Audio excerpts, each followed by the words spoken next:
सेनापती विद्यादाई दत्ताभाऊ गायकवाड वडकी पुणे यांच्याकडून व साहेबराव तात्या गायकवाड वडकी पुणे यांच्याकडून बंटी ड्रायव्हर साठी किती 500 इनाम आहे आणि समालोचन करताना 500 इनाम आहे त्यांचा मनपूर्वक धन्यवाद.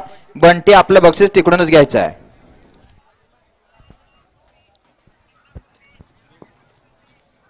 वाळा 72 वाळा या मैदानातला.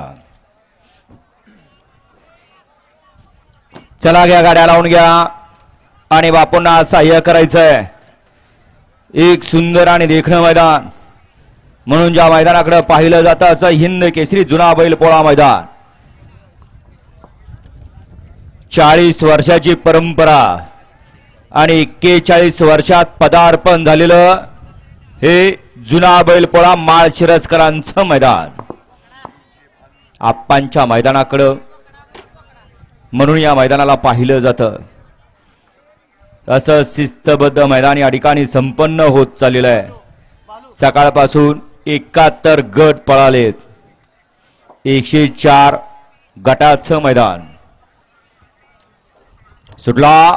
72 सुटला आणि 72 मध्ये 6 गाड्या पळायला लागल्या आणि 6 गाड्यांच्या मध्ये चुरसच चालू झाली.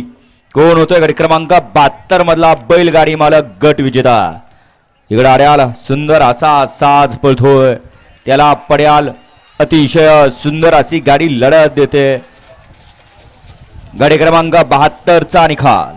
72 चा निकाल आहे. आज क्रमांक 5 वर धावलेली गाडी काळभरात प्रसन्न प्रशांत कुमारी संस्कृती तुकाराम आगलावे सेठ देवाची उरळी यशराज सिद्धनाथ प्रसन्न मोठेवाडी यांचा घणाभाव आणि हिंद केसरी हौशा फॅन्स क्लब झेंडेवाडी पैलवान तात्यासाहेब झेंडेवाडी झेंडेवाडी यांचा पक्ष या गाडीचा 1 नंबरला विजेता बैलगाडी मालकाचं त्यावरती बसलेल्या तात्या पैलवानचं हार्दिक अभिनंदन. सुंदर असा साज सीमेला पात्र ठरला घणाभाव आणि पक्षाचा. वळवा चला 73 लावून घ्या. बापूशेठ आंबेकर वडकी पुणे, राजशेठ मोडक वडकी पुणे, गोकुळ मोडक वडकी पुणे, आप्पा पाटील यांच्याकडे या ठिकाणी लखनची सुंदर अशी गाडी सीमेला पात्र ठरवली. त्याबद्दल बंटी साडी